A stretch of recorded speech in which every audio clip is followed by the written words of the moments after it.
প্রিয় দর্শক, বিশ্বকাপের আলোয় আরেকটা পর্বে আপনাদের স্বাগত জানাচ্ছি। আমি উৎপল শুভ্র।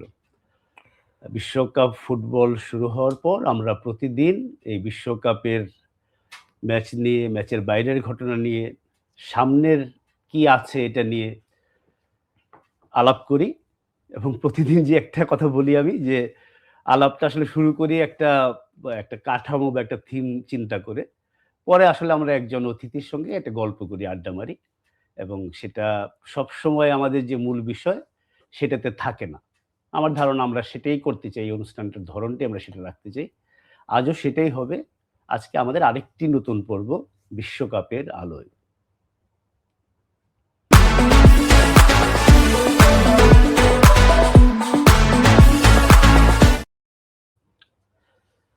প্রথমে তো অতিথিকে পরিচয় করিয়ে দিতে হয়। যদিও পরিচয় করে দেওয়ার কিছু নাই, সবাই তাকে চেনেন। জাহিদ হাসান এমিলি, বাংলাদেশ জাতীয় দলের সাবেক স্ট্রাইকার এবং এখন তার বড় পরিচয় হয়ে গেছে যে আসলে মানে কখন ঘুমান এটা একটা বড় প্রশ্ন। কারণ উনাকে টেলিভিশন খুললেই দেখা যায় এবং আমাদের এখানে তো আসেনি।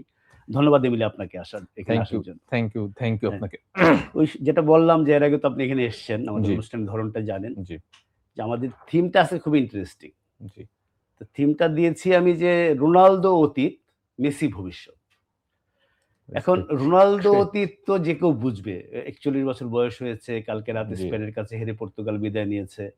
এবং রোনালদো ২০৩০ বিশ্বকাপেও খেলবে কিনা আমাদের একটা ক্ষীণ সন্দেহ হচ্ছিল। যে নিজের দেশে খেলা, জি, ওইখানে অনেকগুলা দেশ মিলে করবে। জি, ওইখানে পর্তুগালও আছে। হয়তো খেলে ফেললো ৪৫ বছর বয়সে। এটাতেও বিশ্বাস কিছু নাই। জি। কিন্তু তিনি বলে দিয়েছেন এটি তার শেষ বিশ্বকাপ।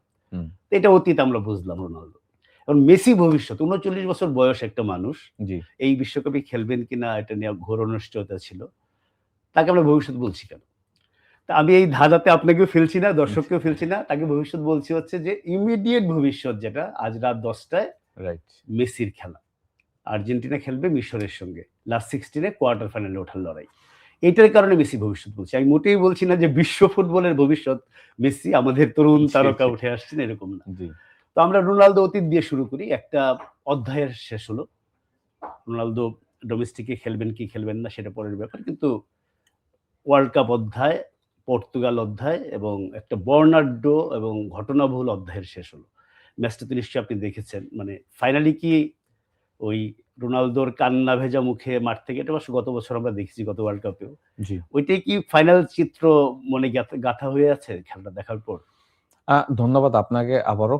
যদি টিম পারফরম্যান্স বলেন, সেখানে কিন্তু আমি বলব যে পর্তুগালের বিদায়টা আসলে অ্যা ডিজার্ভিংই ছিল। এটা এমন না যে তারা অনেক ভালো ফুটবল খেলে বা মানুষকে অনেক আশার স্বপ্ন দেখিয়ে তারা ওয়ার্ল্ড কাপ থেকে বিদায় নিয়েছে, ব্যাপারটা কিন্তু ওরকম না। হ্যাঁ? যদি দেখেন তাদের পারফরম্যান্সই বলে যে তারা আসলে এই ওয়ার্ল্ড কাপ থেকে অ্যা এগেইনস্ট স্পেন তারা জেতার মতো আসলে তেমন কোনো ভালো ম্যাচ খেলেনি। এখন যদি আসি আপনার ট্যাকটিক্যাল ইস্যু গুলি যদি দেখেন। টেকনিক্যাল ইস্যু না, আমি রোনালদো নিয়ে আগে কথা বলতে চাই। আচ্ছা, রোনালদোর ব্যাপার হলো যে রোনালদোকে নিয়ে আপনি যে ডিটেইলস বলছেন, আ তাকে নিয়ে অনেক কথা বলার আছে। রোনালদোর তো আসলে মানে লাস্ট 20 ইয়ার্স রোনালদো আসলে বিশ্ব ফুটবলকে যেভাবে এন্টারটেইন করেছে, হ্যাঁ? তো সেটা তো আসলে আমরা সারা জীবন মনে রাখবো এবং one of the greatest player তাকে বলা হয় ফর অল টাইম। সেখানেও কিন্তু সে ওই জায়গাটা করে নিয়েছে বিকজ তার পারফরম্যান্স দিয়ে। Ronaldo it's not a natural player, Ronaldo is hard work person. সে তার ওই কঠিন হার্ড ওয়ার্ক করেই কিন্তু লাস্ট ২০ থেকে ২৫ বছর তার একটা জায়গা সে কনসিস্টেন্সি ভাবে ধরে রেখেছে। তো সেই জায়গা থেকে রোনালদোকে কিন্তু আমি বলব যে যারা আপকামিং প্লেয়ার আছে বা যারা আ জেনারেশন আছে, আপকামিং জেনারেশন তারা রোনালদোর কাছ থেকে অনেক কিছু শেখার আছে। বিকজ রোনালদো একটা টাইম ২০ বছর বা ২৫ বছর একটা লেভেলে আসলে ফুটবল খেলে তার মেসি বা অন্যান্য প্লেয়ারদের সাথে আসলে তার কম্পিটিশনটা কন্টিনিউ করা সেটা কিন্তু রোনালদো সারা পৃথিবীকে বুঝিয়ে দিয়েছে যে হার্ড ওয়ার্ক করে সবকিছু করা যায়। পরিশ্রম করে আপনি একটা লেভেল পর্যন্ত আপনি কিন্তু যেতে হ্যাঁ, পারবেন। আপনার পয়েন্টটা আমি বুঝতে পেরেছি। যেটা হচ্ছে যে ট্যালেন্ট তো আপনি আসলে তৈরি করতে পারবেন না। ট্যালেন্ট রাইট, তো গিফটেড। Of course. এটা জন্মগতভাবে পাওয়া জি, যায়। কিন্তু এরপরে এটাকে আপনি কত বেশি এনহান্স করতে পারেন, কত বেশি শার্পেন করতে পারেন। সেই এক্সাক্টলি। জায়গায় রোনালদো জেনুইনলি মানে ইনফেক্ট ক্রিকেটের বিরাট কোহলি পর্যন্ত রোনালদোকে ফলো করতেন। রাইট। করেন কি এখনো তো কোহলি খেলেন। মানে তার ফিজিক্যাল ফিটনেস এর যাতে রেজিমটা ওটা ফলো করতেন বলে আমি শুনেছি। জি, মানে এটা অ্যাক্রস সব খেলা মিলিয়ে টেনিসে যেরকম জোকোভিচ, অফ কোর্স। এরকম কিছু জি, প্লেয়ার থাকে যারা জি, সবাইকে ইন্সপায়ার করে। করে। আচ্ছা, এইবার যদি আমরা এই ওয়ার্ল্ড কাপে আসি, রোনালদো বিদায় নেওয়ার পরে তিনি তার প্রতিক্রিয়া কেঁদে মাঠ ছেড়েছেন, সেটা খুব স্বাভাবিক। এটা জি, মানে এত বছরের একটা সম্পর্ক ওয়ার্ল্ড কাপের সঙ্গে। জি, টানা ৬ টা বিশ্বকাপ খেলেছেন এবং ৬ বিশ্বকাপে গোল করা একমাত্র খেলোয়াড়। জি, মেসিও ৬ টা বিশ্বকাপ খেলেছে, মেসির তো ৬ টাতে গোল নাই। জি, তো তিনি বলেছেন তার কোনো দুঃখ নাই, আক্ষেপ নাই এবং মনে করিয়ে দিয়েছেন যে তার আগে জি, পর্তুগাল আসলে কোনো কিছু জেতে নাই। পর্তুগাল ১৯৬৬ সালে 3rd হয়েছিল ইউসুফের সময়। জি, তার সময় ইউরো জিতেছে ২০১৬। জি, ২ টা ইউরোপিয়ান নেশনস লিগ জিতেছে। রাইট। বিশ্বকাপ পাইলাম কি পেলাম না এতে কিছু আসে যায় না। এই কথা তার মনের কথা না, এটা আমি ধরে নিচ্ছি। কারণ বিশ্বকাপ আসলেই আসে যায়। জি, কিন্তু এই ওয়ার্ল্ড কাপে যদি রোনালদোকে আসি, ৭৪১ মিনিট ১ গোল, কোন ড্রিবলিং নাই। জি, ওই যে সেই স্বপ্নের স্টেপ ওভার যেটা দিয়ে রোনালদো ১ম এ আমাদের হৃদয়ে ঢুকে জি, গিয়েছিলেন। সেটা তো দেখ দেখ আমরা এখানে দেখলামই না, দেখার আশাও হয়তো আমরা হুম। করি নাই। এই যে স্ট্যাটিস্টিক্স এখানে রোনালদোর দায় কতটুকু? আর এই যে পর্তুগালের যে midfield Bruno Fernandes, Vitinha, Joao Neves যে নামগুলো বললে পরে মনে হয় যে এটা একটা স্বপ্নের মিডফিল্ড। তাদের দায় কতটুকু এই রোনালদোকে ঠিকমতো আপনি তো নিজে স্ট্রাইকার জি। ছিলেন। আপনি খুব ভালো বুঝবেন এটা। রোনালদো কি সেই সহযোগিতাটা পেয়েছেন? প্রথমত পর্তুগালের যদি আপনি আ কোচ সিলেকশন এর ব্যাপারটা বলেন, সেখানে মার্টিনেজ। এটা একটা রং কনসেপ্ট ছিল। হ্যাঁ? রং কনসেপ্ট ছিল এই কারণে, এটা আমার জায়গা থেকে আমার সাথে একমত অনেকে হয়তো নাও হতে পারবে, অনেকে একমত হবে। কারণ রবার্তো মার্টিনেজ আসলে অনেক, আপনি যদি বেলজিয়ামের দলটাকে দেখেন, ২০১৮ যে গোল্ডেন জেনারেশন বলতাম, ওই দলটাকে নিয়ে কিন্তু সবাই আশা দেখেছিল যে তারা ওয়ার্ল্ড কাপ চ্যাম্পিয়ন হবে, ফাইনাল খেলবে। ওই দলটাকে কিন্তু সে ভালো অবস্থায় নিতে পারে না, সেমিফাইনাল থেকে বিদায় হয়ে গেছে। বাট ওই দলটার থেকে অনেক ইমপ্যাক্টফুল দল ছিল এবার পর্তুগাল। আপনি যদি টিমের স্ট্রেংথ বিবেচনা করেন, স্টার্টিং 11 ইভেনচুয়ালি সাইড বেঞ্চ। ২৬ জন প্লেয়ারের ২২ থেকে ২৩ জন প্লেয়ার ইউরোপের একদম টপ লিগের টপ প্লেয়ার। এই স্কোয়াড ডেপথ এত স্ট্রং, এই দলটাকে নিয়ে আসলে মার্টিনেজ তেমন কোনো গেম প্ল্যান সাজাতে পারেনি।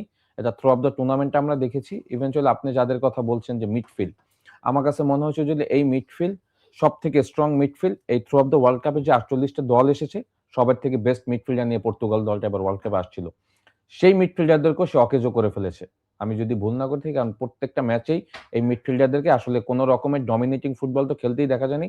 তারা তাদের পারফরম্যান্সের 50% ও কোন ম্যাচে ডেলিভার করতে পারেনি।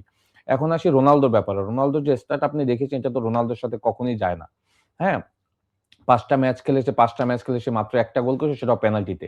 হ্যাঁ? সো রোনালদো তো আসলে আ যদি আল নাসরও দেখেন ২৯ ম্যাচে ২৬ গোল করে এসেছে। হ্যাঁ? এবার সাউদি প্রো লিগে যেটা হয়, সেই লিগও সেখানেও কিন্তু সে কনসিস্টেন্সি পারফরম্যান্স করেছে। বাট এইখানে যদি দেখেন যেটা হয়েছে যে অ্যা না, রোনালদো তো এই ওয়ার্ল্ড কাপে ৩ টা গোল করেছে। আমি তো ভুল বললাম। উজবেকিস্তানের সাথে তার ২ টা গোল রয়েছে। নকআউট স্টেজে ১ টা, উজবেকিস্তানের সাথে ২ টা। ৩ টা গোল তার রয়েছে। সো সেখান থেকে আমার কাছে মনে হয়েছে যে রোনালদোর ম্যাচ ইমপ্যাক্টনেস আরো বেশি থাকা উচিত ছিল। এটার অন্যতম কারণ হলো আপনি যদি দেখেন যে ৩ জন মিডফিল্ডার খেলেছে, হ্যাঁ? তাদের সাথে রোনালদোর কমিউনিকেশন, ইভেন কম্বিনেশন প্লেতে তাদের যে রিলেশনটা সেটা খুব কম ছিল। স্পেশালি ১ম ম্যাচ যেটা খেলছে তার পরের ম্যাচে আমার কাছে মনে হচ্ছে উজবেকিস্তানের সাথে তাদের কম্বিনেশনটা বেশ ভালো ছিল। ব্রুনো ফার্নান্দেসের সাথে রোনালদোর একটা ভালো কানেকশন ছিল। তার পাস থেকে একটা গোলও করেছে। আপনার জোয়াও ক্যানসেলোর ক্রস থেকে সে গোল করেছে। আমরা ধরে নিয়েছিলাম যে রোনালদো হয়তো আস্তে, আস্তে দলের সাথে অ্যাডাপ্ট হতে যাচ্ছে। বাট যখন একটু আপনার টাফ অপোনেন্ট আসলো, তখনই কিন্তু আসলে আসল চিত্রটা কিন্তু দলের ভিতরে বের আসলো। স্পেশালি ওই যে ৩ জন মিডফিল্ডারের কথা বলেছেন। তারা হলো ডায়নামিক মিডফিল্ড, ডায়মন্ড শেপ মিডফিল্ডে আসলে তারা যেভাবে খেলবে, ওই সিস্টেমটাই আসলে তারা পুরো ওয়ার্ল্ড কাপে অ্যাডপ্ট করতে আচ্ছা, আপনি পারেনি। Thank you. আমি আসলে ওই যে নকআউটের ১ গোল রাইট। লিখে রেখেছিলাম নোট তো। নকআউটে যেহেতু রোনালদোর কোনো গোল ছিল না, এবারই ১ম গোল করল। ওইটা স্পেশালি লিখতে গিয়ে টোটালটা ১ বলে ফেলছি। না, এটা কি আপনার মনে হয় যে হ্যাঁ, রবার্তো মার্টিনেজের প্রচুর সমালোচনা হচ্ছে যেহেতু বেলজিয়ামের কথা। কালকে একজন ফেসবুকে তো নানা রকম বিচিত্র জিনিস আসে, কিছু, কিছু মজার জিনিসও আসে। জি, তো একজন লিখেছেন যে, "এর আগে তুমি বেলজিয়ামের গোল্ডেন জেনারেশন ধ্বংস করছো, এবার করছে। পর্তুগালেরটা খুললা, এক্সাক্টলি। এবার ফ্রান্স বাইছে নাও।" মানে অন্য কোনো একটা দল নিয়ে নষ্ট না, এটা করো। ভালো কথা হ্যাঁ, বলছে। এটা এটা আবার ভালো আমি বলছে। আবার ঠিক বুঝি না যে এত হাই লেভেলের একজন কোচ জি, মানে একটা এবং ন্যাশনাল ফেডারেশন পর্তুগালের মতো একটা বড় ফুটবলিং জি, নেশন যখন একটা কোচ নেয়, বেলজিয়াম যখন নেয়, অনেক ভেবে চিন্তে নেয়। জি, এতে ক্রেডেনশিয়াল থাকে পিছনে। অবশ্যই। তা আমার পয়েন্টটা হচ্ছে যে এইখানে কি অধিক সন্ন্যাসীতে গাজন নষ্ট টাইপের ব্যাপার হয়েছে? যে আপনি ৩ টা মিডফিল্ডার, ৩ জনেই ক্রিয়েটিভ মিডফিল্ডার। জি, ইভেন বের্নার্দো সিলভা যদি বাইরে বসে থাকি, জি। তার ধরেন পিএসজি তে হয়তো ২ জন একসঙ্গে খেলে। ইভেনচুয়ালি রোবেন নাভাসও আপনার হ্যাঁ, স্টার্ট হ্যাঁ, পায় না। হুম, প্রত্যেকেই হচ্ছে আসলে প্লে মেকার। জি। এইখানেই কি ঝামেলাটা হয়েছে? যে এখানে আসলে মানে রোলটা অনেকটা একই ধরনের মিডফিল্ডার হয়ে গেছে সবাই? না, এইটা আমি আপনার সাথে একটু, আপনি যেভাবে কোয়েশ্চেনটা করছেন আমি একটু অন্যভাবে অ্যান্সার দিই। আপনার যখন দলে অনেক ক্রিয়েটিভিটি মিডফিল্ডার থাকবে, তখন আপনাকে ফরমেশনটা সাজাতে হবে কিন্তু তাদের উপরে বেচ করে। রাইট। হ্যাঁ, তারা আসলে কোন প্যাটার্নে ফুটবল খেলতে পছন্দ করে। এখন ভিতিনাকে দিয়ে কিন্তু আপনি ওই ডার্টি রোলটা পালন করতে পারবেন না। লাইক ওই ডিফেন্সিভ অর্গানাইজেশন যে হুম, হুম, অপোনেন্টের হুম। কাছ থেকে বল নিবে, সেইটা কিন্তু ভিতিনা, ব্রুনো ফার্নান্দেজ, জোয়ান নেভেস কেউ পারবে না। আচ্ছা, তারা যেহেতু পারবে না, তাহলে তাদের সাথে কি করতে হবে? আপনি মোর অ্যাটাকিং ফুটবল খেলেন। ডিফেন্সিভ অর্গানাইজেশনে আপনি যেটা করতে পারেন, আপনার যে সলিড উইং মিডফিল্ডার আছে তাদের সাথে আপনি ডিফেন্সিভ অর্গানাইজেশনে 4 ব্যাকের সাথে একটা লিঙ্ক আপ করায় দিন। ওই ৩ জনকে আপনি সামনের দিকে অ্যাডভান্স করেন। বাট আমি ৪-২-৩ এখানে আগে আমি একটা আগে যেটা ছিল যে রাইট। একটা একটা আমি ডিফেন্সিভ একটা ম্যাকালেলের যে রুল সারা জীবন প্লে জি, করছে। জি। ঐরকম একটা জায়গায় আমি একটা আ প্লেয়ার রেখে দিলাম। আপনি রেখে দিতে পারতেন। সো সেই জায়গা থেকে আমার কাছে মনে হয় সে প্লেয়ারদেরকে মানে এই প্লেয়ারদেরকে সে ইউটিলাইজ করতে পারেনি যে এই প্লেয়াররা আসলে ক্লাব ফুটবলে যেভাবে খেলে আসলে অভ্যস্ত, ক্লাব ফুটবলে যেভাবে সার্ভিস দিয়ে আসছে, আমার কাছে মনে হচ্ছে ব্রুনো ফার্নান্দেজ, জোয়াও নেভেস, ভিতিনাকে সে একদম অকেজো করে দিয়েছে। অকেজো করছে লাইক আপনি যদি দেখেন লাস্ট এগেইনস্ট স্পেন ম্যাচটাতে আসি। আপনি যদি দেখেন তারা একটা সময় অপোনেন্ট থার্ড এ গিয়ে সব এক জায়গা হয়ে যাচ্ছিল। তারা ৩ জন প্লাস রোনালদো, ইভেনচুয়ালি আপনার জোয়াও ফ্লেক্স, এই ৪-৫ জন এক জায়গা হয়ে যাচ্ছিল। তারা কিন্তু পজিশনের কোনো ভেরিয়েশন ছিল না। হুম। ওখানে যেভাবে রোটেশন হয় মিডফিল্ডার প্লাস অ্যাটাকাররা, ওই জিনিসগুলি কিন্তু খুব অ্যাবসেন্ট ছিল। তো এটা তো কোচ ঠিক করে দিবে যে আসলে পার্টিকুলারলি কার কোন ডিউটি থাকবে। আর যেহেতু আপনি সেন্ট্রালি রোনালদোকে খেলাচ্ছেন, তখন আপনার মেইন ম্যাক্সিমাম কাজ হবে তাকে বল দেয়া। তাকে বল দেওয়া এবং আপনার উইং প্লে করতে হবে বেশি। বিকজ সে এখন কিন্তু ওই এখনো ক্রসে সে গোল করার গোল জন্য করতে হ্যাঁ। পারে। ইভেনচুয়ালি আপনি যদি দেখেন পর্তুগাল এবং স্পেন ম্যাচে পর্তুগাল কিন্তু তেমন কোনো উইং প্লে করতে পারেনি এবং পিছন থেকেও কিন্তু দেখবেন কোনো পেনিট্রেট পাস রোনালদোকে দিতে পারেনি। সো আল্টিমেটলি আমরা রোনালদোর উপরে দোষটা দেই। ওকে, রোনালদোর হয়তো একটু বয়স হয়ে গিয়েছে। সে আগের মতো আসলে ওই মুভমেন্ট গুলি তার নাই। বাট তার খেলার ব্রেইনটা কিন্তু নষ্ট হয়নি। আপনি কিন্তু অন দ্য টাইম সে যাওয়াটা কিন্তু সে যেতে পারছে এবং সে পজিশন কিন্তু ঠিকঠাক হয়নি। বাট বলটা আমি আপনার পয়েন্ট বুঝতে পেরেছি। আমার কথা হলো যে রোনালদোকে যখন আপনি ৪১ বছর বয়সে টিমে নিবেন, রাইট।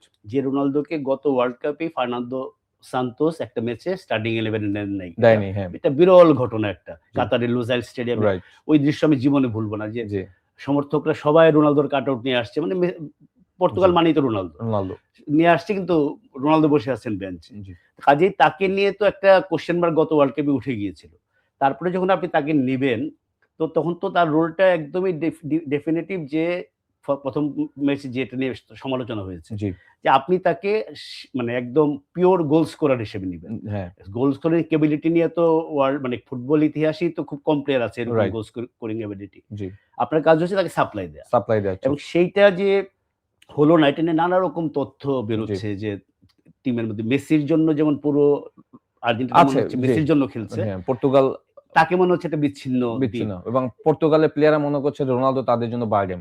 ইভেনচুয়ালি তাদের কথাবার্তাতে ব্রুনো ফার্নান্দেজের সাথে রিলেশন বিল্ড আপটাও কিন্তু সুইটেবল না। এটা কিন্তু মাঠের পারফরম্যান্স এ ইমপ্যাক্টটা পড়েছে। এবং আপনি এই পয়েন্টটা ভালো বলেছেন। দেখেন, মাঠের পারফরম্যান্স তখনই আসলে ফ্লাশ করবে যখন প্লেয়ারদের সাথে of the field, on the field একটা রিলেশন বিল্ড অবশ্যই, আপ অবশ্যই। হবে। আন্ডারস্ট্যান্ডিং ব্রুনো থাকবে। ফার্নান্দেজকে আমি কখনো মনে হয় না যে রোনালদোর সাথে তার ওই কম্বিনেশন প্লেতে তেমন কোনো আদান-প্রদানও দেখিনি, 1-2 করতেও দেখিনি। Eventually free kick, spot kick নেওয়ার সময় তাদের ভিতরে দেখেছি একটা দূরত্ব ছিল। এগুলি কিন্তু মাঠের পারফরম্যান্সে স্পষ্ট হয়েছে। অবশ্যই। সো এগুলোও কিন্তু রোনালদোকে কিন্তু আমি মনে করি যে তার ওই ভালো পারফরম্যান্স করার পিছনে একটা ব্যাড ইমপ্যাক্ট ফেলেছে।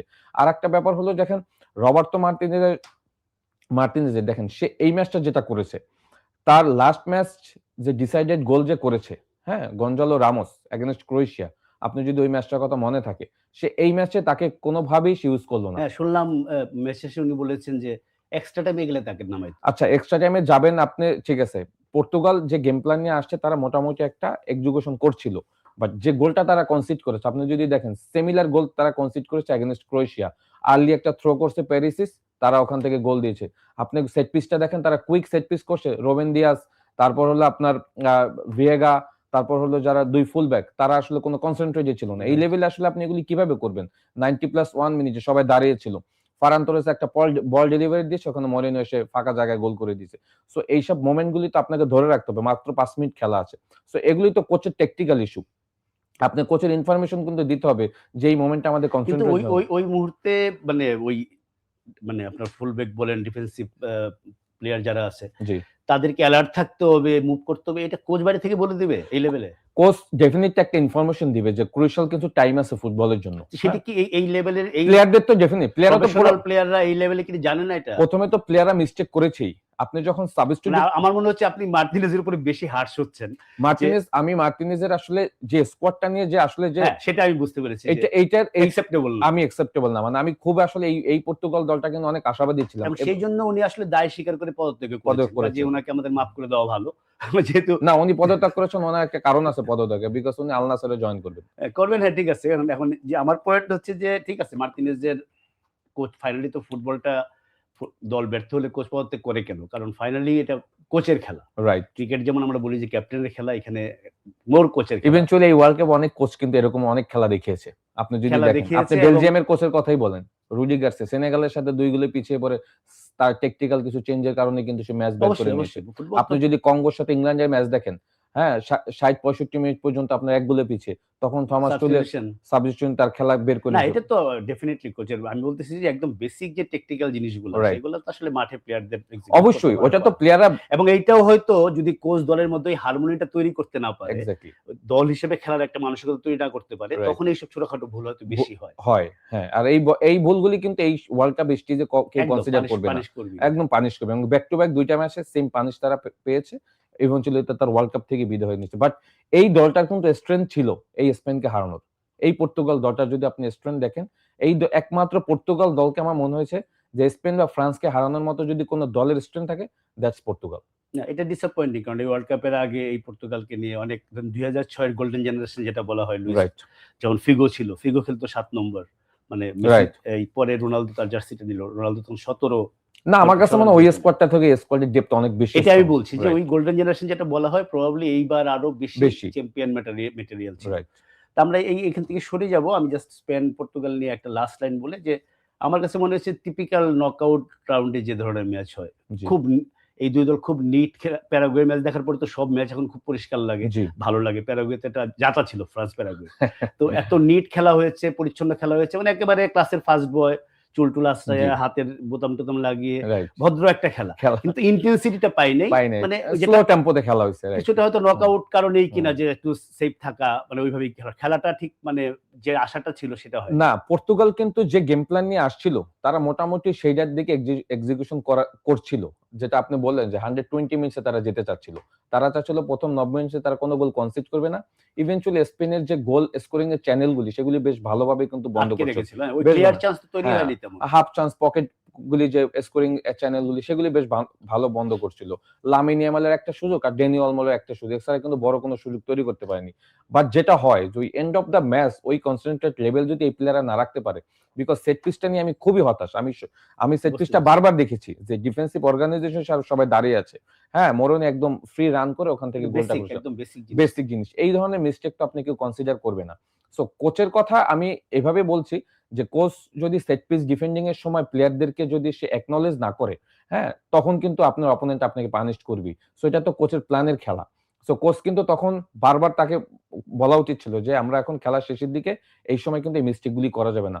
সারা পৃথিবী কোচের এই ইনস্ট্রাকশন গুলো আবার দেয় এটাও কিন্তু। ঠিক, আমি যেটা বলছিলাম যে জি, অনেক বড় প্লেয়ার যত ইয়েতে আপনি বাংলাদেশ ন্যাশনাল টিমে জি, খেলেছেন, তারা হয়তো আরো উপরের লেভেলে খেলে। মানে ওই খেলতে অনেক মানে ছোটখাটো ভুল আসলে মাঠে থাকলে তখন মনে থাকে না। রাইট। যেটা অনেক সময় মনে থাকে না। করিয়ে দিতে হ্যাঁ, হয়। থাকে আমরা না। অনেক সময় চিন্তা করি না যে রোনালদোর আর কি কোচিং করাবে? জি। বা মেসিকে স্কালোনি কি বলবে? কি বলবে? ঠিক। কিন্তু খেলতে বা টেন্ডুলকারের টেকনিকে একটা হুম, সাধারণ কোচ কি প্রবলেম ধরবে? রাইট। কিন্তু এমন অনেক কিছু আছে যেটা খেলার সময় হয়তো মানুষেরই থাকে না, ওখানে থাকে একটা না। রুল থাকে। রাইট। আমরা ভবিষ্যতে যাবো যে মেসির দিকে যাবো।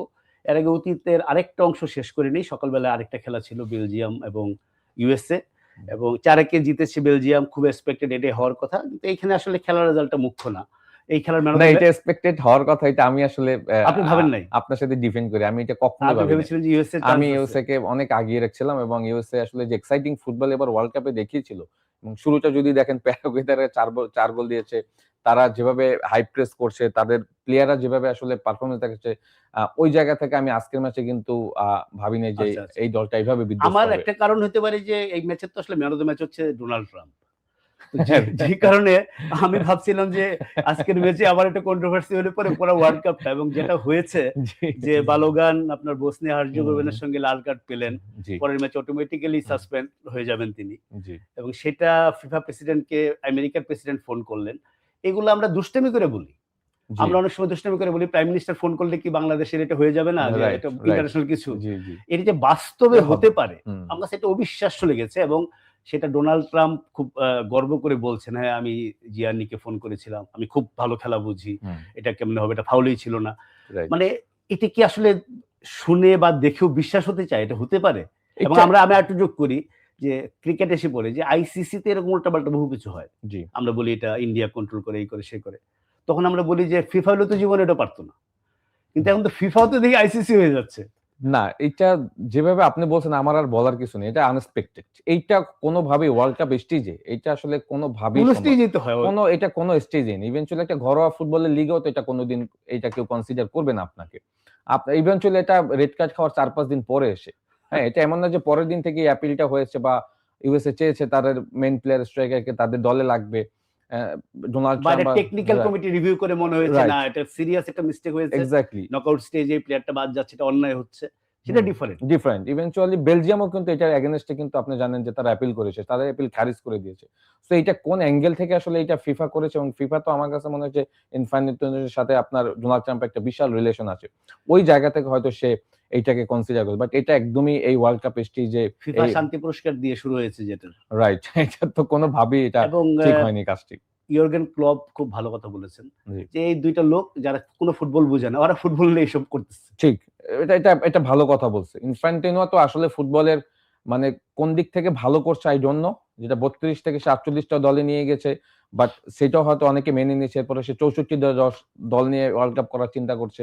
আ ইভেনচুয়ালি হাইড্রেশন ব্রেক দিয়ে সে ফুটবলের মোমেন্টাম নষ্ট করছে। অনেক কিছু কিন্তু ইনফ্যান্টিনো যোগ করছে যেগুলো আসলে ফুটবলের সাথে এই মুহূর্তে কিন্তু একদমই কিন্তু অ্যাডজাস্টেবল না। এবং অন্য হুম, খেলাতে যখন অনেক নিয়ম-টিয়ম চেঞ্জ হয় বারবার। রাইট। আমরা ক্রিকেটের কথা বলি যেহেতু বাংলাদেশে ফুটবল ক্রিকেটটি বেশি ফলো করে মানুষ। ক্রিকেটে প্রচুর হয়। জি, আজকে সুপার সাব, আজকে অমুক-তমুক। তখন কিন্তু আমরা একটা উদাহরণ দেই যে ফুটবল যে এত বছর ধরে চলে আসছে বেসিক রুল গুলা তো চেঞ্জ হয়নি। চেঞ্জ হয়নি রাইট। সেগুলোর মধ্যে পর্যন্ত নাড়াচাড়া হচ্ছে, করা হয়ে গেছে। দেওয়া এটা হচ্ছে অবিশ্বাস্য রাইট। কিন্তু জিনিসটা হ্যাঁ, খুবই অবশ্যই। দুঃখজনক। ইভেনচুয়ালি রেড কার্ডটা নিয়ে যেটা হয়েছে, এটা কিন্তু আসলে সারা পৃথিবীতে কিন্তু এটা নিয়ে কিন্তু ইভেনচুয়ালি আপনার লাস্ট যে ইংল্যান্ড রেড কার্ড খেলো, ইংল্যান্ড কিন্তু এখন ওইদিকে যাচ্ছে। ইংল্যান্ড অলরেডি বলছে তাদের আ আ হ্যাঁ, হ্যারি কেনকে ক প্রশ্ন করা হয়েছে আপনি কি ডোনাল্ড ট্রাম্পকে অনুরোধ করবেন রাইট। কিনা? সো এগুলি কিন্তু এই কোয়েশ্চেন গুলো আসবে। সো এটা তো ফানির দিকে যাচ্ছে। হ্যাঁ, এটা জিনিসগুলি খুবই কিন্তু বাজে একটা তাই না? এক্সাম্পল। মানে এটা আসলে খুবই আমরা ভালো ফান এক্সাম্পল। করছি কিন্তু এটা হ্যাঁ। Dangerous eventually dangerous. আপনি যদি তার রেড কার্ডটা নিয়ে যদি ম্যাচটা জিততে পারতেন বা যদি আপনি ভালো কিছু করে দেখাতে পারতেন হয়তো সবাই কনসিডার করত। আপনি ম্যাচ হেরেছেন বেলজিয়ামের সাথে ৪-১ গোলে। মানে এটা তো কেমন হয়ে গেল?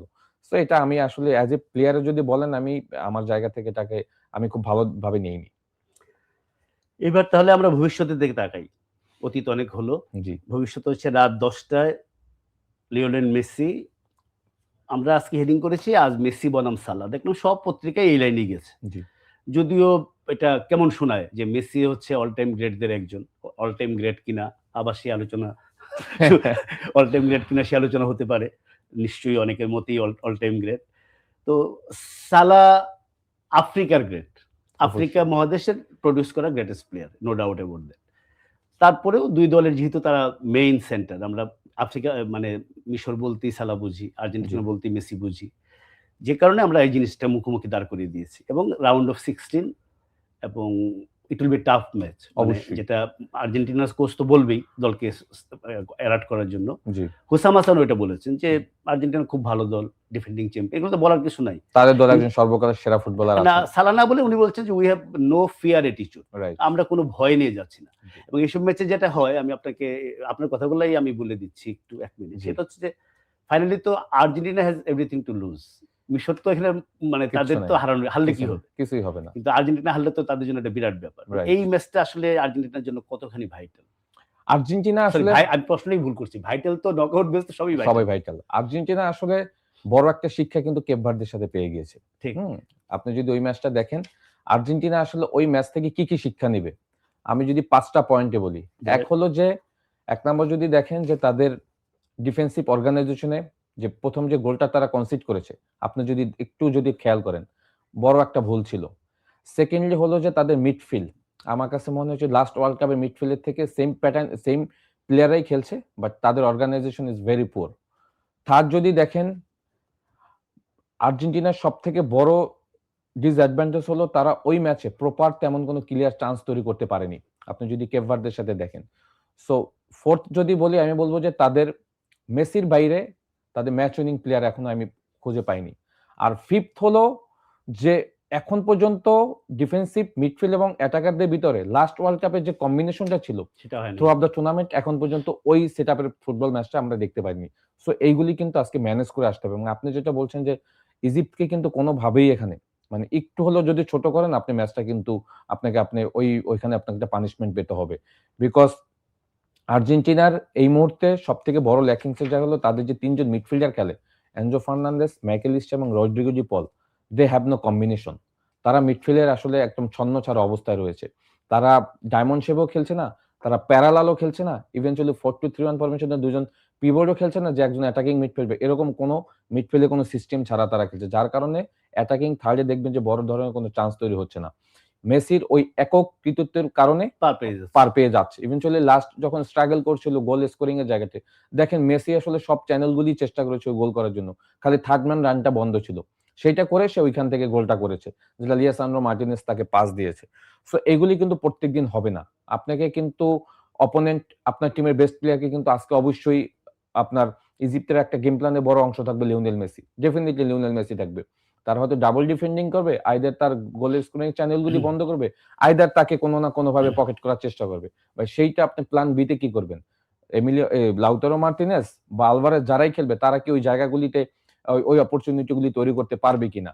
সো প্রত্যেকদিন কিন্তু লিওনেল মেসিকে আপনাকে কিন্তু ম্যাচ বের করে দিতে পারবে না। সো এই জায়গাগুলো আমার মনে হয় লিওনেল স্কুলনি এই লাস্ট যে ৪টা ৫টা সেশন পেয়েছে সেখানে ডেফিনিটলি এগুলি নিয়ে সে কাজ করে এসছে। আর যদি ইজিপ্টের কথা বলি, Egypt have some good player in front line. আপনি যদি দেখেন মারমুশ, আশুর, আপনার হলো মোহাম্মদ সালাহ এবং হলো মোস্তফা জিকো, এই ৪ জন প্লেয়ারের যে কম্বিনেশন এই ওয়ার্ল্ড কাপে দেখছি, এটা ওই ফ্রান্সের ওই ৪ জনের কথা আমার মনে পড়ে। বিকজ এই ৪ জনের একটা বিশাল কম্বিনেশন আছে। স্পেশালি মোহাম্মদ সালাহ, তার কিন্তু প্লেইং স্টাইল কিছুটা পরিবর্তন আসছে। সে কিন্তু এখন আর ফ্ল্যাঙ্ক এরিয়া থেকে স্টার্ট করে না। অ্যাজ এ নাম্বার 10 ইভেন্চুয়ালি ফ্ল্যাঙ্কগুলি সে অপ্রোচ করে। খেলাচ্ছে পুরা খেলাচ্ছে ওই ৩ জনের সাথে। সো এদেরকে আর্জেন্টিনা কিভাবে ম্যানেজ করবে? হ্যাঁ, সো এইটা কিন্তু একটা বড় চ্যালেঞ্জ হয়ে যাবে আর্জেন্টিনার জন্য। বিকজ মোহাম্মদ সালাহ যদি কোনোভাবে ১টা ২টা চ্যানেল সে গোল করার পেয়ে যায়, তখন কিন্তু সে গোল করে দিবে। ইভেনচুয়ালি তার সাইডের যে প্লেয়াররা they all are quality player. এগুলি কিন্তু আজকে অবশ্যই একটা গেম ভালো একটা গেম রিড করে আসতে হবে। ইভেনচুয়ালি ওই জায়গাগুলিতে একদম কম্প্যাক্টনেস থাকতে হবে। এইটা যদি তারা মিডফিল্ড থেকে করতে পারে, আমার কাছে মনে হয় যে প্রবাবলি খুবই ভালো এবং আজকে যতটুকু স্টার্টিং 11 দেখছি সেখানে প্যারাডেসকে হয়তো স্টার্ট করাবে ৩ জন মিডফিল্ডারের সাথে আলমাদার জায়গায়। এইটা হলে খুবই ভালো বিকজ প্যারাডেস আমার কাছে মনে হয় যে ম্যাচটাকে কন্ট্রোল করতে পারে। He is very experience. MacAllister, Enzo Fernandez এবং ডিপলের থেকে প্যারাডেসের আসলে গেমের ম্যাচ রিড করার জায়গাটা অনেক বেশি।